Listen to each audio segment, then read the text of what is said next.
Greetings to each and every one that are present, and respect to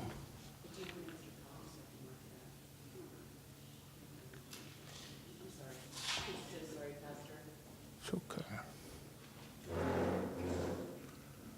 Our honor and respect to God that allowed us to come together, unified ourselves in our different organization, bureaucratic, religious, spiritual, however we came. But God honors us all, and we want to be as gracious as we can to respect and honor one another and our respectful places. We're here with the blessings of this community. God has given us this wonderful place. Leadership and the family of this church said we could be here. We don't want to dishonor it, but we want to be peaceful. So, Father, we thank you for all that is already have transpired. And we thank you for what you will give us in our members and in our spirit to continue to build and grow as you would have us to grow in peace.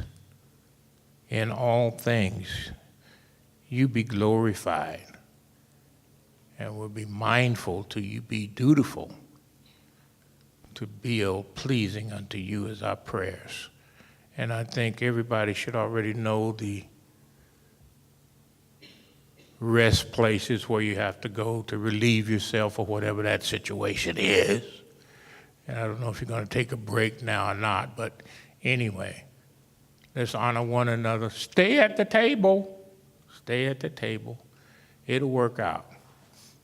Can I just say one word? I came here from high school and been sitting in sessions like this ever since.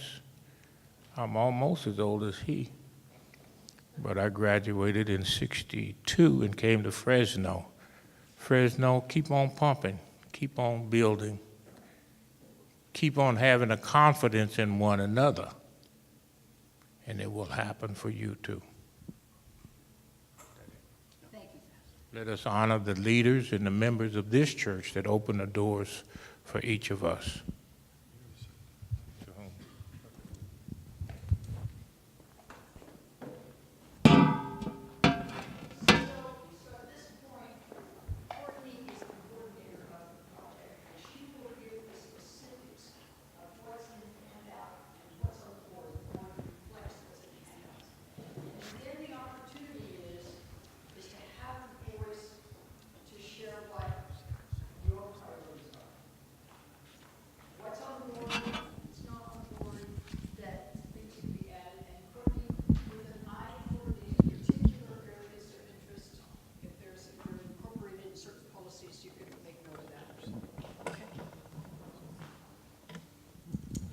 Okay, so let's go through your handouts real quick, and I know you have all looked through them, but just to go over them real quick, the top page is the flyer, and then next we have the agenda, which is on the next page, and then there's an overview of the program guidelines for TCC for the Displacement Avoidance Plan requirements, and those boxes are also on the boards. So each board is one category. So that'll help you look at that. And then we have the glossary that separates the residential and the business policies. And then the next pages are the Ontario Displacement Avoidance Plan. So these are example plans. This is what was approved by SGC for Ontario, and I believe Watts is on here too.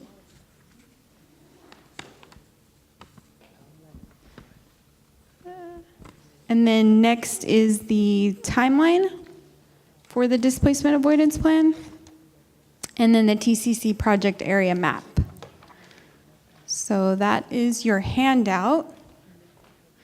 I'm just going to run through this PowerPoint.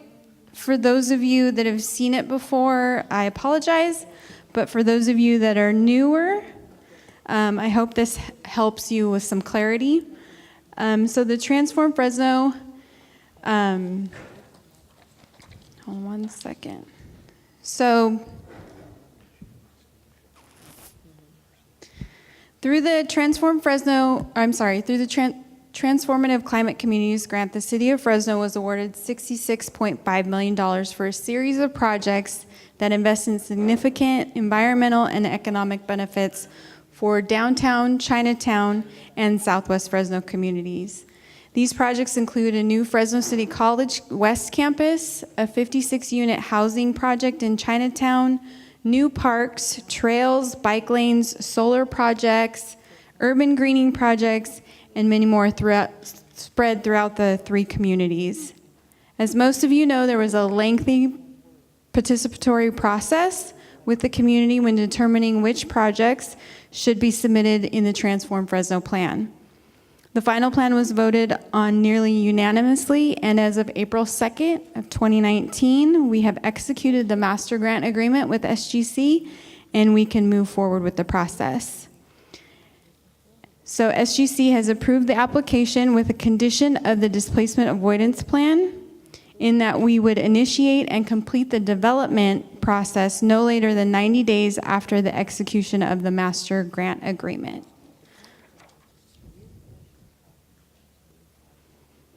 So the purpose of the displacement avoidance plan is to detail what policies and programs will be established to avoid the economic displacement of existing households and small businesses within the Transform Fresno project area. This plan will serve to mitigate any unintended displacement consequences due to the implementation of the Transform Fresno plan. Looking at the map, the Transform Fresno project area encompasses the downtown, Chinatown, and Southwest Fresno communities. The displacement avoidance plan will be implemented over the 5-year grant period and is specifically focused on the Transform Fresno project area. So here are the 5 things that SGC wants included in the displacement avoidance plan, and these are taken directly from the Transformative Climate Communities Grant guidelines. Number 1, the description of displacement vulnerability. Number 2, the description of policies, plans, ordinances, or programs in place. And number 3, the identification of additional policies and programs. 4, identification of entities responsible for implementing these policies and programs. And 5, if the plan is subject to state relocation law and a relocation plan is required. So let's dive a little bit deeper into these.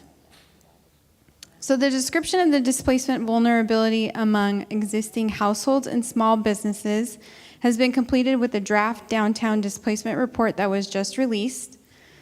This report provides a baseline of data relating to displacement within the identified area of Fresno that encompasses Transform Fresno. The section of the requirement is completed with the release of this report. Number 2 is the description of policies, plans, ordinances, and programs in place to avoid displacement. This table provides examples from SGC of policies to implement and avoid the displacement of very low and low-income households within the Transform Fresno project area.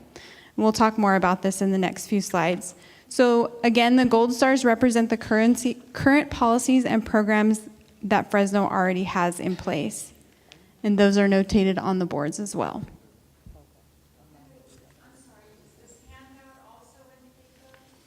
I don't believe the handout has the stars on it. No. No. The stars are on the board. Yeah, the stars are on the boards, the big gold stars. Do you have a question, Eric? Oh, yeah. I just wanted to know if I could get clarification on under one of the policy categories in Table 2, specifically under preservation of affordable housing. The recommendation condominium conversion restrictions, is that that is within the TCC boundary area of those condominium conversions. So if you have a multifamily dwelling unit where they receive federal subsidies. After the sunset of those subsidies, the developer is not allowed to convert those units into condominiums for sale purposes, correct?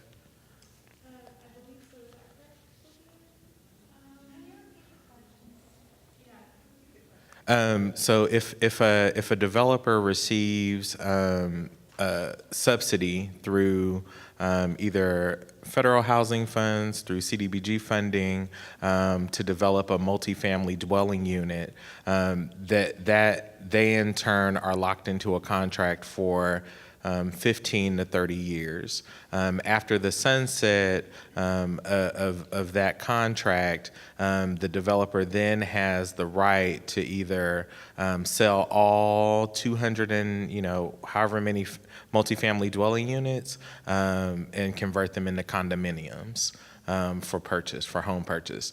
And for many, oftentimes, FHA loans are not an allowable use to an individual homeowner or purchaser of a condominium, and so it oftentimes leads me to the perception of the who will benefit from the condominium purchases. If you're selling a condominium for $110,000. Or between $60,000 and $110,000. So my question is essentially, are we enforcing from a policy perspective that this will not be an allowable use for a developer if they receive any of these state or federal funds for multifamily development? So for those of you that want to follow along, condominium conversion restrictions are on page 4 of your glossary, top of the page. And I believe they're included in here because restricting condominium conversion obviously can provide protections to people who are living in a rental unit that then becomes a condominium that they can't afford to purchase. Now, Eric, when you're talking about rental housing that would have state and federal subsidies and affordability covenants, I think that those wouldn't allow conversion to condominiums. Usually that would be restricted in the covenants. And so I just find the situation unusual. Yes? And I'm in no by means speaking on behalf of the developer, but just as far as I'm aware, I know that Granville has a number of units, over 14 properties in downtown Fresno that have exceeded over $22 million in state and federal subsidies. And now those developments are now being converted, some of those developments are being converted into condominium uses. Okay, that's an interesting example. So my understanding is that if they are going to convert, they can only do it in up to 10 years. I believe that's the way the law works. So in this case, they're going ahead and doing it. Let me just explain what the city's ordinance covers. And if you don't think it goes far enough, then by all means, add to it. And that's something I want to encourage. In your glossary, you'll see in the right-hand column, it'll say if the city of Fresno is already doing anything, it'll describe it there. But just because the city is doing something, it doesn't mean it's going far enough. So I wouldn't just immediately, say, oh, check the box. I mean, it could be that more could be done. So, for example, on this condominium conversion, there is a relocation assistance program that's written into the city's ordinance. However, it may not have sweeping, protections. So I would think we need to take that offline and look at the details on that. That's what I can offer right now.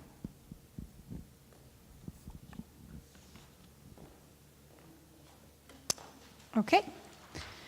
So, number 2, the table identifies what SGC provided as example policies to avoid displacement of local and small businesses. Again, the gold stars indicate what are existing policies and programs already in place.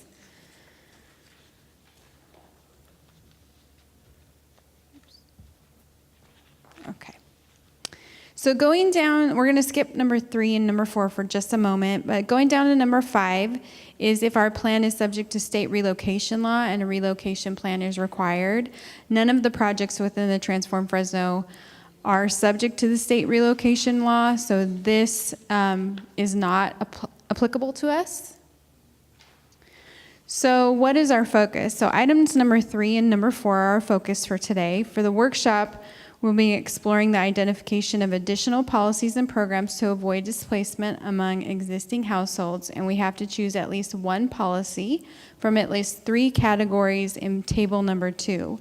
And table number 2 also represents the boards in blue. So each of those. So we need one policy from at least 3 categories. And again, these are the minimum requirements. And then 2 policies from either of the 2 categories in table number 3 of your handout. And table number 3 is represented by the green boards over there. So along with that, we have to identify the parties responsible for implementing each policy and program that is picked.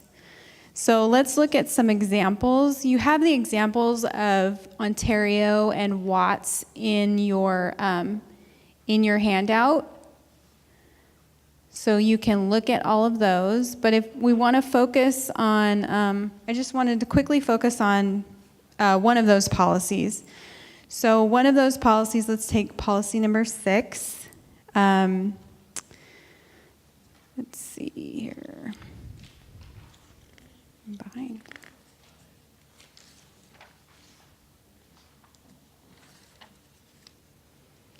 So for policy number 6, they have written down, Ontario has written down, increased visibility of jurisdiction small business assistance programs. So here their tasks consist of identifying and resolving issues related to small businesses within their TCC area and conducting business visits and surveys to assess the health and needs of the business. They are going to provide an annual reporting on the identified issues and resolutions related to each issue, and that would be one of their deliverables or milestones. Here, the lead applicant is the City of Ontario. That will be the responsible party, and then the timeline will span through from the execution of the grant agreement to close out. So those are the items that we have to fill out for the displacement avoidance plan.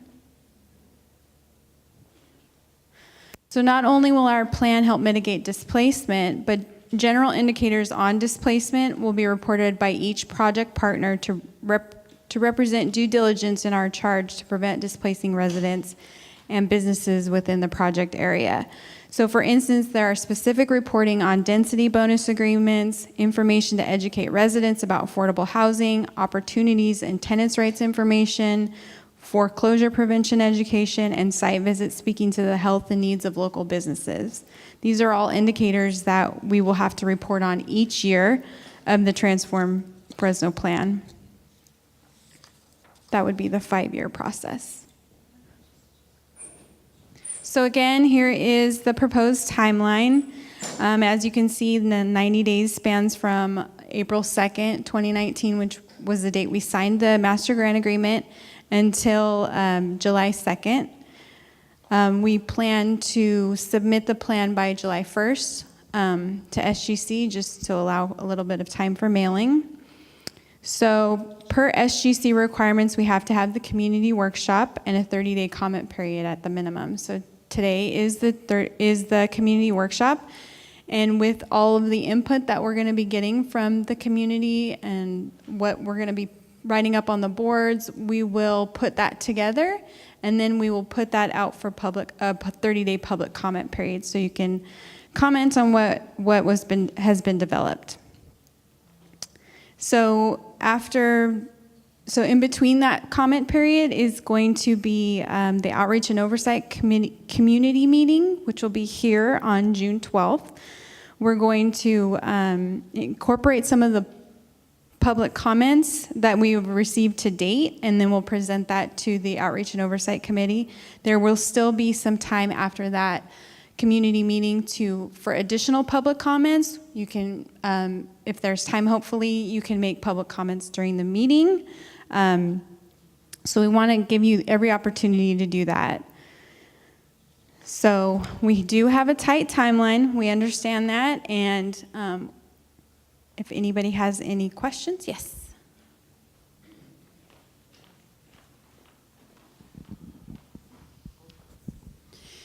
If out of tonight's workshop comes, this community, these people here want rent control, and you go back to your office and write up the draft, and rent control isn't in it based on what the majority of the community at this workshop wants, how do we get redress other than just a comment? In other words, if a community decides they We want... got that, the city council. The city council. Yeah, so we are going to do our best to put together what everybody wants and put it in that draft plan. Who's the final approval of the plan for the city? SGC. No. For your draft? Your draft? So there are elements, for instance, rent control, and I think that Ivanka mentioned that earlier. And I think that rent control is something that many cities have used. She also, I think, very wisely indicated that rent control is something that has not been considered and in many ways would be considered unpassable here. I think if this group wants rent control in the TCC target area, then you take that forward and you articulate the reasons why.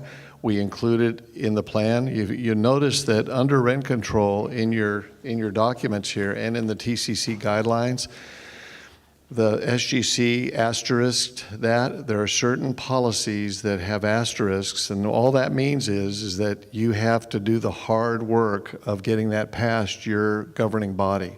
And in this case, that would be the city council. What I asked, that was an example I used. You're going to write a draft. You're going to put it out to the public.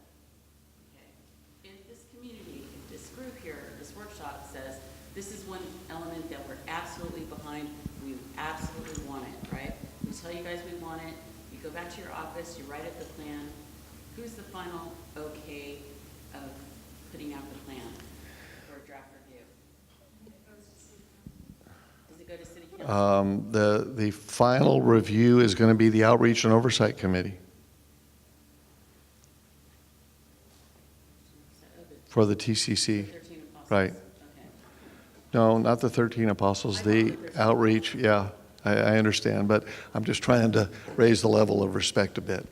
So the Outreach and Oversight Committee, which was chosen through a nomination process by all of you and then selected, and that today is the group that you saw in the final process that as the plan develops, you'll also have a chance to meet with them and take a look at the final plan. If you don't like it, then you can articulate that. Did you have a question? Okay, great. All right. So is there a sense that there's sufficient information for you to take a look at these charts? And what we've got is a dot process, and I'll let you explain that, Courtney, but an opportunity for, in each of those areas, for you to in effect, vote on what is your number one priority, your number two, and your number three. Are you ready to do that? Because if you are, let's do that. And then we can take a look at what's up there and go from there. Yes? Okay. Question? So these other cities that you have that listed, what strategies, do you know what strategies they use to, like, so we're picking policies that we think are going to most benefit this particular area based upon the funding that's coming, partly based upon the projects that are coming in. So some of these examples, like, I guess I'm just asking sort of what the other, like in terms of priorities, to look at the specific policies that align with the funding streams that are the projects that have been identified and what's going to be most beneficial. So is that kind of, in terms of ranking that, is that what we're trying to do? Because it's on this, because of the timeline we're on, so we're kind of aligning it with the TCC projects? do you see what I'm saying? Because, for instance, like, you know, like if a lot of this funding is about, like a bunch of it is about solar, it's about construction of bikeways, there's not a ton in affordable housing actually coming in. So maybe the priorities need to be around the job stuff. I don't know. That's just, that's an honest question. I don't know what the other cities did. You know, I don't know what the other cities did either, but, you know, obviously Fresno looks a lot different than Watson, Ontario. So it's really up to you as a community what your priorities are specifically. If you want to tailor it to jobs, then tailor it to jobs. I mean, it's just really, we want to leave it an open process for anyone to really give their input. Do you have a question?